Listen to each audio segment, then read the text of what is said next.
성교적 삶을 살아가는 주님의 교회 성도님들을 환영합니다. 오늘도 하나님의 말씀과 함께 은혜로운 하루 되십시오. 안녕하세요 성도 여러분, 4월 23일 수요일 말씀 묵상 시작하겠습니다. 오늘 함께 나눌 말씀은 민수기 14장 26절부터 28절까지 말씀입니다.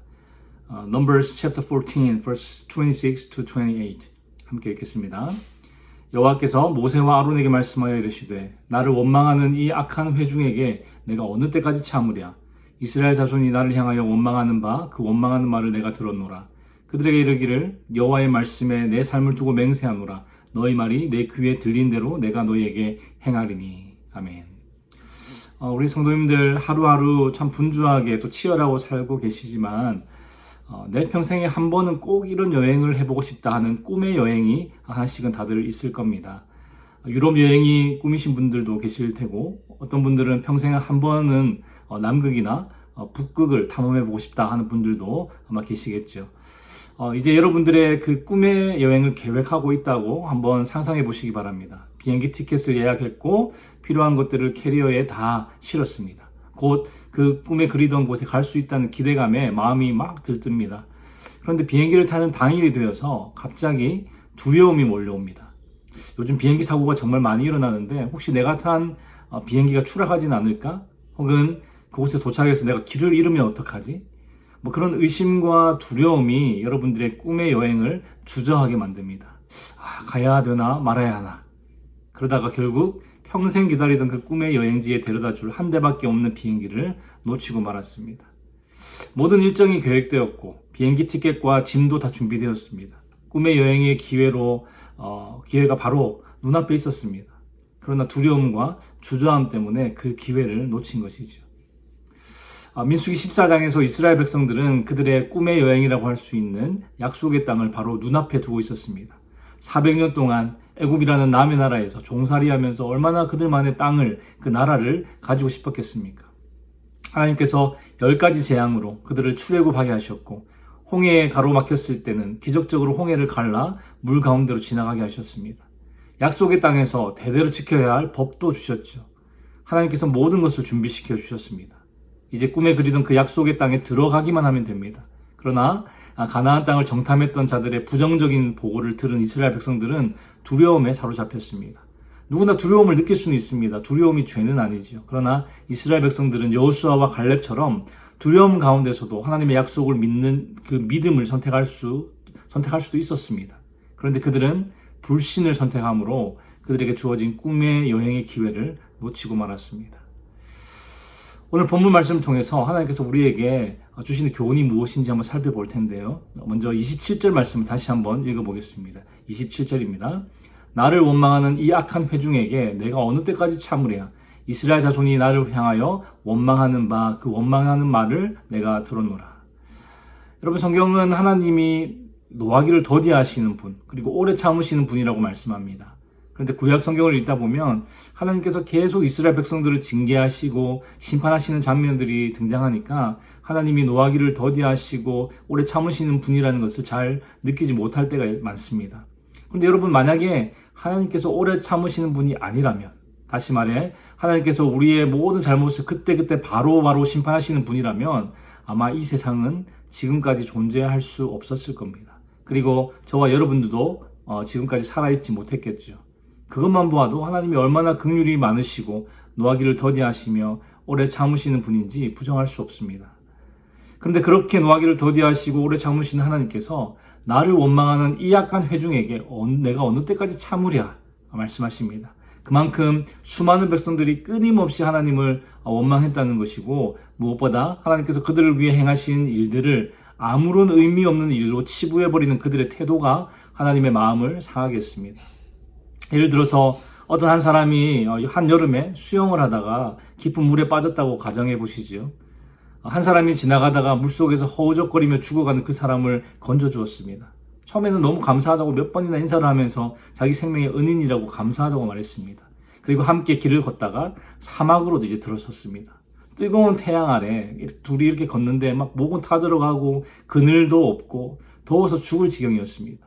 그때 은혜를 받은 이 사람이 그 자기의 생명의 은인에게 아이고 더워 죽겠네. 아까 내가 물에 빠졌을 때는 정말 시원했는데 그냥 두지 왜 괜히 건져서 이렇게 더운 사막에서 타 죽게 합니까? 라고 따진다면 물속에서 죽어가는 생명을 건져주었던 그 사람이 얼마나 어이가 없고 화가 나겠습니까? 하나님도 마찬가지 아니겠습니까? 400년 동안 애굽에서 종살이하던 백성을 여러 가지 기적을 통해 건져내 주셨고 심지어 가나안 땅을 그들과 그들의 자손에게 주시겠다고 약속까지 하셨는데 잠깐의 목마름과 배고픔 앞에서 그들은 하나님의 은혜를 무시하며 다시 애굽으로 돌아가고 싶다고 말했습니다. 그리고 가나안 땅에 있는 거인 같은 그 아낙 자손들을 보고는 하나님의 약속을 불신하며 밤새 통곡하고 다시 애굽으로 돌아가겠다고 난리를 부렸습니다. 하나님은 그들을 악한 회중이라고 표현하시면서 그들이 원망하는 말을 내가 들었다라고 말씀하십니다. 그리고 이렇게 말씀하시죠. 28절 다시 한번 읽어보겠습니다. 28절입니다. 그들에게 이르기를 여호와의 말씀에 내 삶을 두고 맹세하노라. 너희 말이 내 귀에 들린 대로 내가 너희에게 행하리니. 이스라엘 백성들이 하나님을 원망하며 했던 말 그대로 해주겠다는 것이죠. 이스라엘 백성들이 하나님을 원망하면서 무슨 말을 했습니까? 민수기 14장 2절 3절 말씀을 한번 보실까요?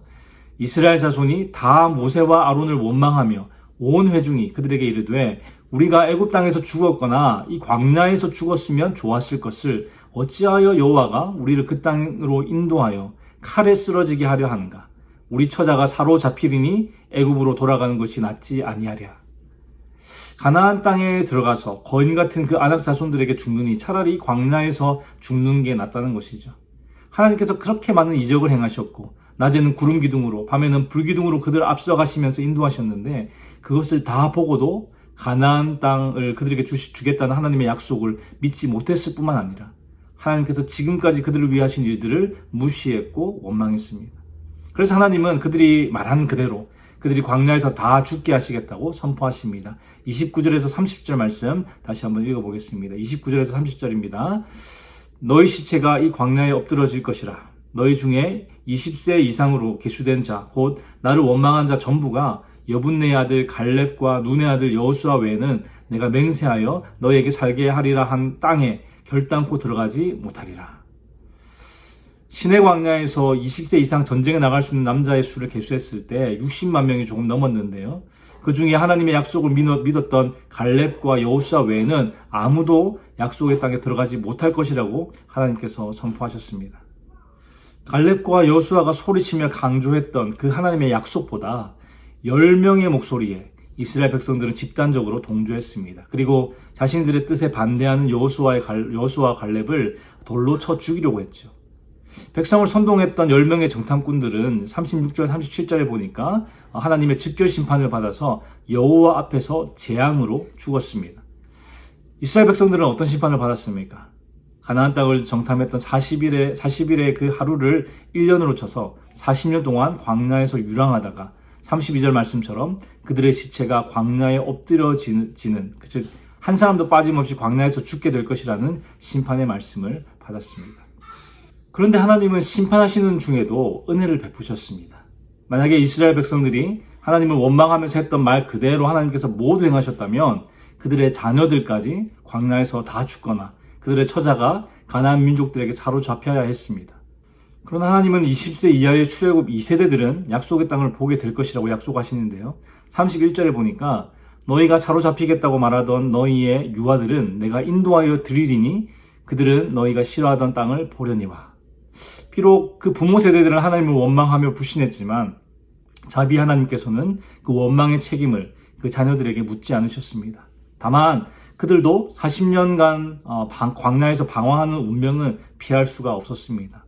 원망했던 그 부모 세대들이 그 자녀들까지 고생시킨 것이죠. 이번 학기에 신앙 첫걸음 강의를 했었는데요. 죄에 대한 강의를 하고 나서 한 분이 이렇게 질문했습니다. 죄는 자녀에게 대물림이 되나요?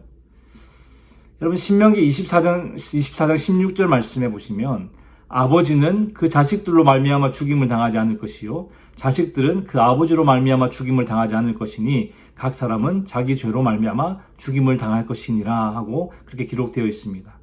부모의 죄가 자녀들에게 되물림되지 않는다는 것이죠. 에스겔 18장 2절 3절에도 비슷한 말씀이 있는데요. 너희가 이스라엘 땅에 관한 속담에 이르기를 아버지가 신 포도를 먹었으므로 그의 아들의 이가 시다함은 어찌 됨이냐 주 여호와의 말씀이니라 내가 나의 삶을 두고 맹세하노니 너희가 이스라엘 가운데에서 다시는 이 속담을 쓰지 못하게 되리라. 아버지가 신포도를 먹었다고 해서 자식의 이가 시지 않은 것처럼 부모의 죄가 자식들에게 전가되지 않는다는 말씀입니다. 성경은 각 사람이 각자의 죄를 담당한다고 분명히 말씀합니다. 그런데 언뜻 보면 출애굽 1세대와 그 자녀 세대가 함께 40년간 그 광야에서 방황하기 때문에 출애굽 1세대들의 죄가 그 자녀들에게 전가된 것처럼 보입니다.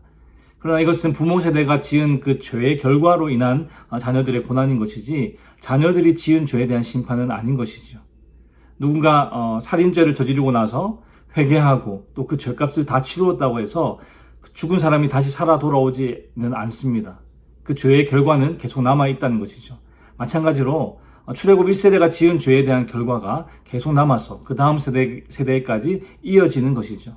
그런데 자세히 보면 이것은 출애굽 2세대에게 고난이기보다는 하나님의 배려였습니다. 출애굽 1세대가 모두 죽기까지 40년을 그들과 함께 광야에서 방황해야 했지만 만약에 하나님께서 20세 이상 그 출애굽 1세대들을 한 번에 죽이셨다면 그 다음 세대는 큰 타격을 입었을 겁니다. 죄는 분명히 벌하시지만 그 가운데서도 긍휼을 잊지 않으시는 하나님을 발견할 수 있는 것이죠.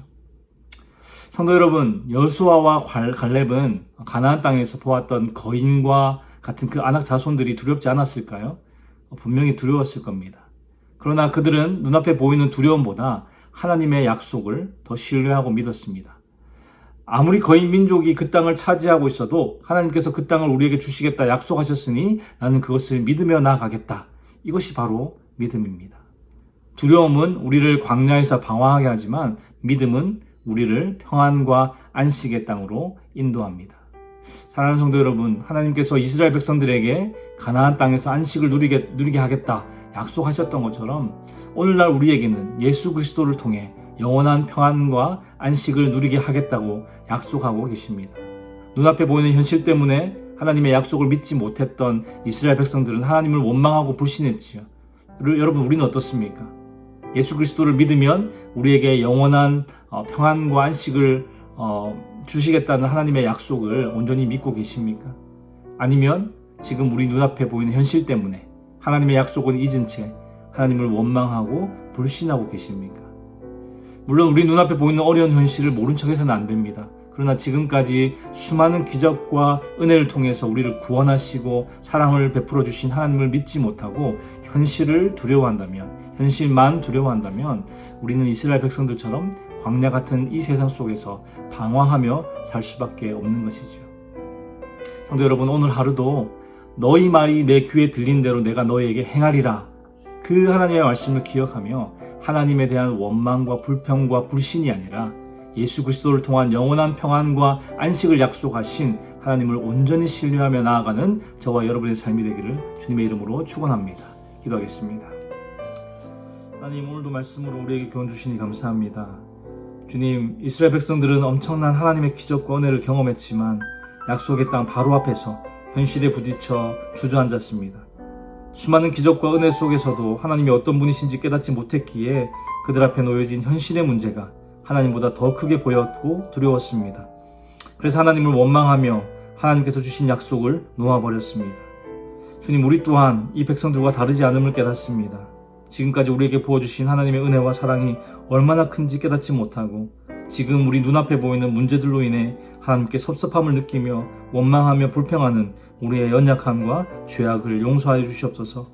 입으로 범죄하지 않게 도와주시고 하나님의 약속을 더 온전히 신뢰할 수 있도록 믿음을 부어 주시옵소서. 주님, 오늘도 주께서 주시는 힘과 은혜로 살아가기 원합니다. 주의 도우심으로 승리하는 하루 되게 하여 주시옵소서. 감사를 드리며 예수 그리스도의 이름으로 기도하였습니다. 아멘. 수요일 기도 제목으로 함께 기도하겠습니다.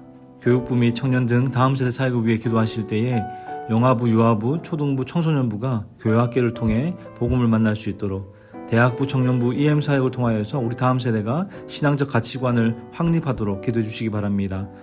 구역장님들과 새가족들을 위해 기도하실 때에 우리 구역장님들 한 분 한 분이 섬김을 통해서 각 개인이 은혜와 복을 누리도록 새가족들이 잘 정착하여 믿음의 뿌리를 견고하게 내리도록 기도해 주시기 바랍니다. 선교사님을 위해 기도하실 때에는 네팔의 윤성철 선교사님, 터키의 하상욱 선교사님, 일본의 문일배 선교사님, 페루의 윤애경 선교사님, 그들의 선교 사역을 통하여서 많은 영혼들이 복음을 듣고 주께 돌아올 수 있도록 함께 기도해 주시기 바랍니다.